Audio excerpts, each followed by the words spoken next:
इस वीडियो में हम सीखने वाले हैं फॉरेक्स ट्रेडिंग का एकदम बेसिक। तो जिन्होंने मेरी फर्स्ट वीडियो देखी होगी उन्हें पता होगा मैं सिखाने वाली हूँ फॉरेक्स ट्रेडिंग एकदम बेसिक टू एडवांस। अगर आप मुझे एंड तक फॉलो करते हैं तो आई कैन गारंटी यू आप जो भी 100 ट्रेड्स लेंगे उसमें से 70 to 80% ट्रेड्स आपके विनिंग जाएंगे। ये कॉन्फिडेंस मैं आपको दे सकती हूँ। आज हम सीखने वाले हैं बेसिक्स। डेफिनेशन में सीखेंगे फॉरेक्स मार्केट क्या होता है, कौन कौन इस मार्केट में पार्टिसिपेट करता है और कौन से टाइमिंग में हमें फॉरेक्स मार्केट में ट्रेड करना चाहिए। जो चीज़ें मैं बताऊंगी उसे स्ट्रिक्टली फॉलो करो direct. So without wasting time चलते हैं हमारी फर्स्ट स्लाइड पर, जो कि है डेफिनेशन ऑफ फॉरेक्स। अब फॉरेक्स मतलब क्या, बहुत सारे लोगों को पता ही नहीं है फॉरेक्स मतलब, क्योंकि आप बिगनर हो तो समझ लो। इंडिया की करेंसी है INR एंड US की करेंसी है डॉलर। ये दोनों क्या हो गई करेंसीज। और मुझे $1 खरीदने के लिए पे करने पड़ रहे हैं 94 रुपीज़। ये है एक्सचेंज रेट। फॉर एग्जाम्पल मुझे अमेरिका घूमने जाना है और मुझे चाहिए होंगे पैसे, तो उधर आप ₹500 की हरी पत्ती 100 की हरी पत्ती चिपका कर चीज़ें नहीं खरीद सकते। वहाँ पे हमें डॉलर्स के बिल को इंटरनेशनल एयरपोर्ट पर एक्सचेंज में लेना होगा, जिसे ही हम एक्सचेंज रेट कहते हैं।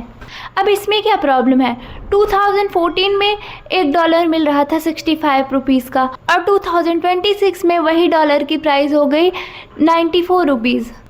तो ये जो प्राइस के एक्सचेंज रेट में फ्लक्चुएशन आया है, इसमें हमें ट्रेड करना होता है। तो इसमें अब हम ट्रेड कैसे करते हैं, चलो समझ लो मैंने क्या किया होता। 2014 में $1000 खरीद लिए होते 65,000 रुपीज़ के, और 2026 में उसको बेचती, मुझे कितने थाउजेंड का प्रॉफिट होता बताओ, मैं कितने प्रॉफिट में रहती, 29,000 राइट। तो अब आपको समझ आ रहा होगा कैसे एक्सचेंज रेट में फ्लक्चुएशन में ट्रेड करना है इस फॉरेक्स ट्रेडिंग। समझो अच्छे से कैसे एक्सचेंज रेट में फ्लक्चुएशन आता है, ऊपर नीचे भाव चढ़ते हैं गिरते हैं, उसी में हम ट्रेड करते हैं और उसे ही हम फॉरेक्स ट्रेडिंग कहते हैं, जिसमें गोल्ड भी आता है as a commodities and bitcoin as a crypto part. अगर प्योरली फॉरेक्स के बारे में देखा जाए तो दो देशों की करेंसी के बीच जो एक्सचेंज रेट होता है उसमें जो फ्लक्चुएशन आता है, चढ़ाव और उतार आते हैं, उसमें हमें ट्रेड करना होता है, उसे ही हम फॉरेक्स ट्रेडिंग कहते हैं। और हमको सिर्फ प्रिडिक्ट करना होता है कि कौन सी करेंसी स्ट्रांग है। एकदम बेसिक कंसेप्ट है। ऐसा है इंडियन मार्केट का daily trading volume 200 to 300 million है, फॉरेक्स ट्रेडिंग का $8 ट्रिलियन US।